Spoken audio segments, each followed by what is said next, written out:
Wenzeza kutona wenze ba place ya kuchabio izali wenzeza vide na kati. Je vous inscris yoka.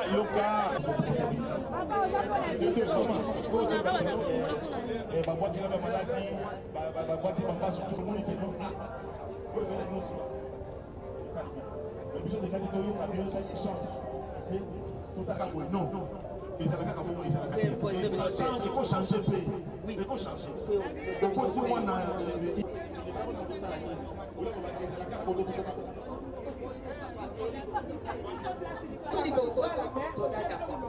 mais biso na katika tete papa eza pona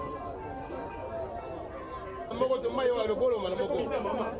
apesi ide soko bito za toi boso oui on est d'accord donc ça si on est pour bosa là boso voilà soko ça soko ticket biso ça soko ticket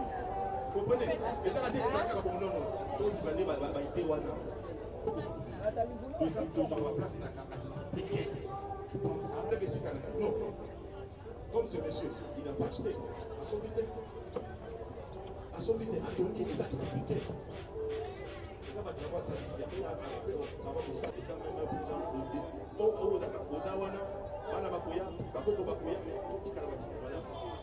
si vous avez un problème comme les généraux agent maquillé on a terre tout ça il y a quand le manque de bureau sur que ça tête on a des représentants syndicaux là bien beaucoup de gens oui c'est trop de OK le bon ma casse pour maillot le bon ma casse syndicat na biso toyebaka bango te toyebi bango éviter koyebinga yo koyebinga yo ilunga honore nazalaka na ba oyo ebetaka bisa wezo nde bana na ngai me botika ko wasa pe mwana bayebi kwashina na botika kwa wana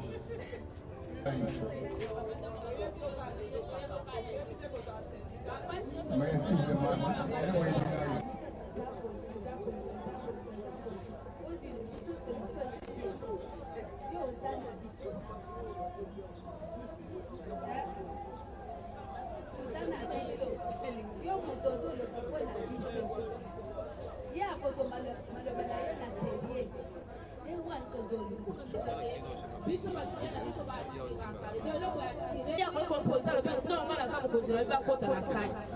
mais yo si totalema wana biso mpasi na biso loba bokontie tala problème eza bopesi baavantage na badesavantage oyo bamama bazomona babi bango biloko na bango souvent ezalaka attire pa bato soki tozalaka ndenge toyaki wana tokuti déjà boye mama miso balo tozotindika bino mais tofandi tocomprendre nango tokomosolola presque mwa liloba l'idéologie tozalaka nango kotanza na commune mokonzi biso ya kaka po avant ça likambo afandisaka bato na ye topesi ide tofandi ndenge eza boye tosololi tozwi baide topesi baide epe toaplike na okeleka te mpona tilike na boyeboye non biso nde balobeli na bino basusi na bino ti onenge toyoka basusi na bino eza nini non chef te ndenge eza boye bango babikaka pongpong babika na explike ye tosali débat bapropose nini bon chef bapropose boyeboye yo na solution nini bon chef namoni boyeboye nauti nango kuna na koaplike bango na ye tofandi lisusu na yebisi bango ngai nauti epa mokonzi tala tosololi boye omoni ndenge totamize apres na kolokisa kiyungulu kasi nde olambi soki ofuma malamu ti eza bongo te motuna mosu ezali nanga telefone 09 67 47 100 nalobi bongo esi kompane ezangala umi olekoyaka likino nyonso ngela kobenga ye papa mama yaka talika biza boye soki akompene bino te nakomona bino na réunion awa pression oyo ya réunion eza nini réunion eleki nango te problème na biso ezali ke bakonzi bayokela mpe biso esika balingi batya biso ezala esika moko ezali polele bato bazoleka bazomona po biso totekelaka ayeglize bato oyo bazoya baprepare kosomba te meleka komona eloko esepelisi ye yo na wenze oteka marchandise na wenze yatekaka yatekaka batra baesieme bapeti l'organisation ya wenze ezaka ndenge nini? organisation ya wenze eza malamu ndenge babengi biso lelo tosololi na bango ndenge bato sikoyo eza combien de fois omonake basasa réunion bien banda wenze ebanda eza mbala liboso soki basamisa malamu? Mbote papa journaliste. toye awa toyokuta oyo na réunion na baadministre na yo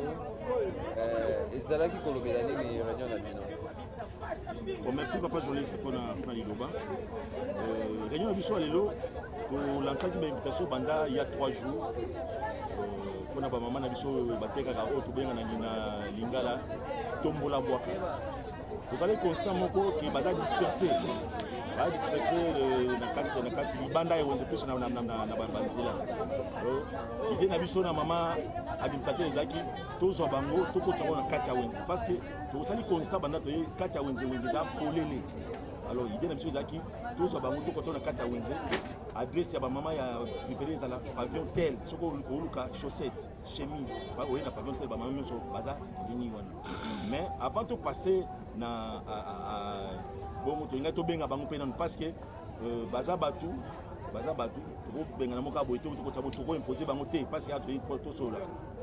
ngato fanti bango to sololi to pesi bango idée na biso et puis bango sikoyo ba pesi bango to ça l'échange d'idées et puis to ke proposer mon konza biso le gouvernement ces gens ça c'est que ba maman bazaki baza ba maman o batom bateka ba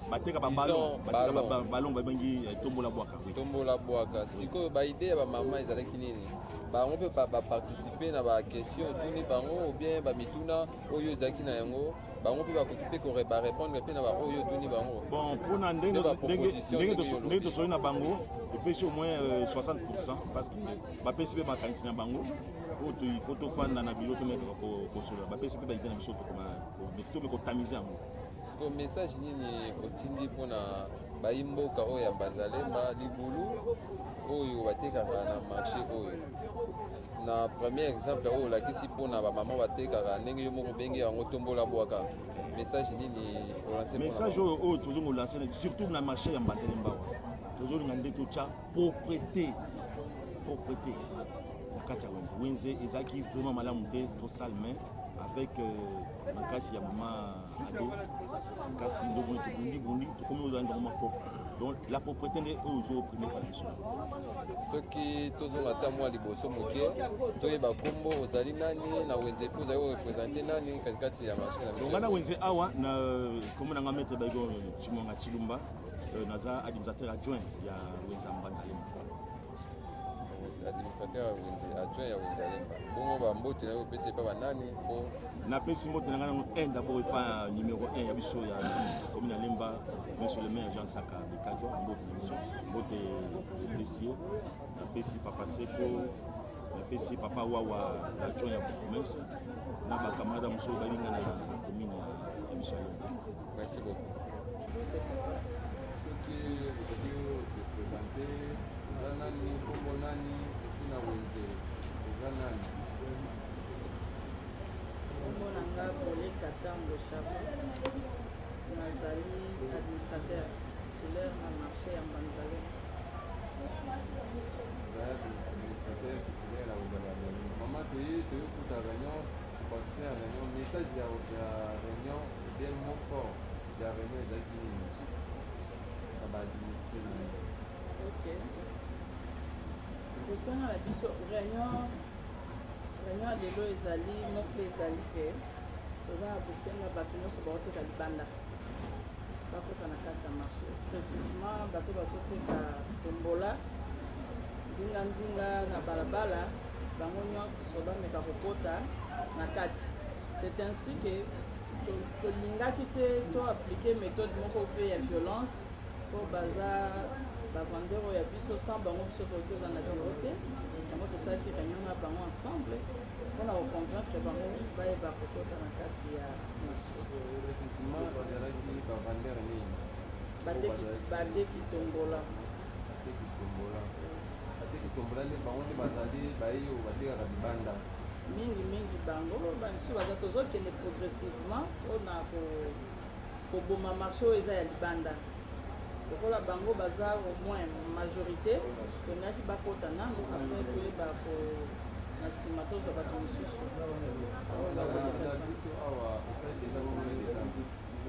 depuis ke tozali awa nasali ka 6 mois. 6 mois. Combien de réunions oyo tosali na baadministre na yo ya parce que toyoki da bamessage ya baadministre tozali oyo ozali koincite na baadministre combien de réunions oyo tosali na bango oyo je crois que ozala deuxième réunion pour première réunion ebengisaka bavendeur nyonso mpona kosensibilize bango koma bayebaka kofutaka taxe baloyer na bango oyo eza deuxième réunion tosali na bango lisusu difficulté yango eza yango kati ya difficulté monene toza nango na kati ya marché ezali na baboutiquier bato nyonso batongi na kati ya marché bazolinga kofuta baloyer na bango te cette difficulté mpona tozokonaître yango baza koreconnaître l'état te c'est ça difficulté yango wana bazokoka kofuta taxe balingi kofuta taxe seke taxe yango ezali ebele obe ezali moke non ezali taxe yango eza mingi te c'est-à-dire eza précaire bazokofuta yango tiku te alors tomeki kodivise yango po au moins chaque mois toameka kofuta mwa 20 000 na ye mwa 30 000 na ye mais baza koparvenir kaka message nini opesi mboka na yo kasi message oyo nakoki kopesa na bayimboka eza te kosenga na biso ezali baréhabilité na marché etongami na désordre baréhabilité na marché nde mpenza oyo eza ya motuya vision toza nango mpona marché oyo tolingi teke oyo bavandi ndinga ya koto oyo bazala na mitu na bango kaka ke mbanzalembe ezali balie non donc tolingi tomodernize marché na biso ezala marché moderne baimboka basunga biso baboutique ya minene kota ya baprix de gros bagrossiste bakota badétaillant mpe bazwa mwa baavantage na bango bachambre fort ya minene kota wana modernisation nini eza na bakati ya wengi na combien de mesa oyo ezali détonné eza combien de mesa soki tokoki koyeba oza mwa moderne kati ya toza na 700 table na kati ya marché mais oyo eza en béton ekoki kozala je crois à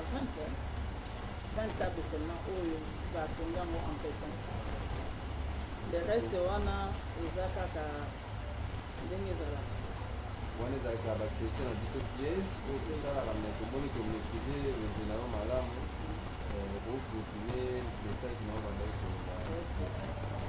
yango nazosenga na baimboka